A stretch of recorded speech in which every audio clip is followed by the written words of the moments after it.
What's up, YouTube? This your main man, AV the Hero, back again with another video.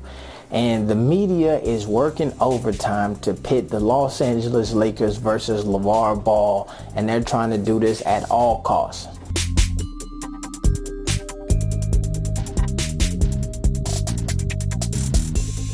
So over the weekend, ESPN's Jeff Goodman, who is with the Ball family right now in Lithuania, wrote this article about Lavar Ball and some of the comments that he allegedly made about Lakers coach Luke Walton. And I want to let you know how I feel about that article.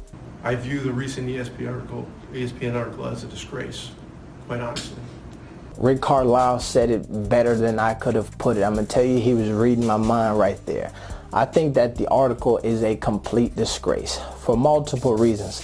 For the first reason is that when you read it, you can tell that the tone is one that the purpose of that entire article is to mock Lavar Ball. There's no point in there that he's trying to provide you with any news, any insight. You're taking Lavar Ball, a dude who has his whole family right now in Lithuania, and the major point of this article is him allegedly dissing the hell out of Luke Walton. Right now, we all know Lavar Ball is somebody who's going to be candid and speaks his mind, but ESPN also released a 26-minute interview with Lavar Ball, and none of the comments that were quoted in that article showed up in that interview, right?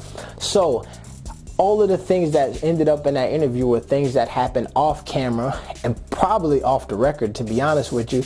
And then when you watch that interview, you hear Lavar Ball talk, and he's talking about same thing, Luke Walton, the Lakers, some of their struggles, how he feels about it.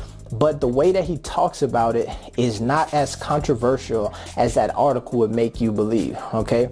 So instead of quoting him and being able to use the video clips, they just decided to talk about it as if they didn't do an interview at all. They didn't even take time to really edit up that interview. If you watch a whole 26-minute thing, you can tell that they intended on editing it a little bit more and putting it together cleanly, but they didn't do it because Lavar really was just giving great answers to all of their questions. Now, because Jeff Goodman wrote this article, all of the ESPN talking heads, all of the FS1 talking heads, the only thing that they focused on was the article.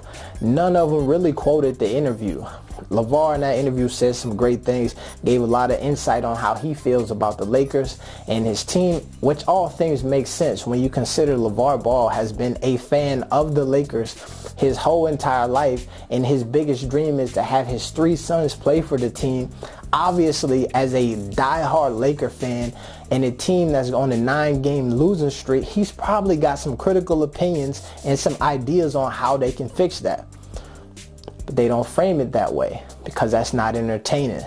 And if you don't believe me, you can listen to this clip from First Take where Stephen A. Smith starts off and he's talking about, oh, Lavar Ball's comments were classless, they're this and disrespectful, he can't believe they said it, all of these things.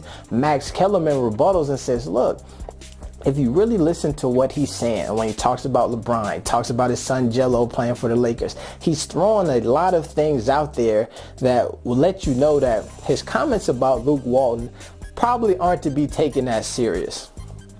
Stephen A. Smith tells him this. Well, Max Kellerman, with all due respect, you're not somebody to say that, and let me explain why respectfully. You are somebody that goes about the business, and we're both loquacious, so it's not an insult, but you are somebody that is very, very careful about everything that you say because you're constantly guarded against something being taken out of context. So you can speak, but you're very careful about the things that you say because somebody could peel apart a sentence or a paragraph or whatever. So bringing up what he said about LeBron James and how his other son with Lonzo, with LeBron, can win a championship. Of course, that dilutes the potency of his original statements because you want everybody to take everything he said into totality when, in fact, you know by working in this business, and for no other reason than working in this business, then when you say something, particularly something as incendiary as he said about Luke Walton, that is going to be the headline, and that is not going to be ignored. So basically, what Stephen A. Smith is telling you there is Yes, he understands that if you take what Lavar Ball said in its totality, if you put it in perspective, if you look at what he said in context, yes, it makes sense. But him and Max Kellerman know that the media's job is to find the most incendiary quote and ride that thing.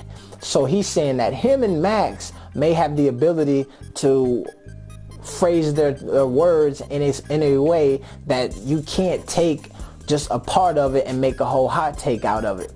But he's acknowledging, and without directly saying that maybe Lavar Ball is not that type of person, so the media is going to do that. So where I have a problem with that is when he opened up his argument calling Lavar Ball classless, and this is so disrespectful.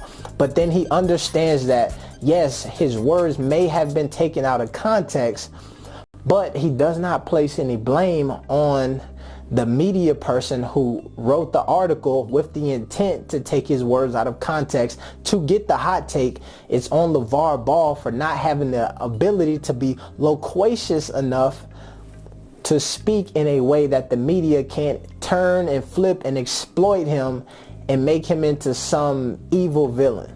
You see what I'm saying?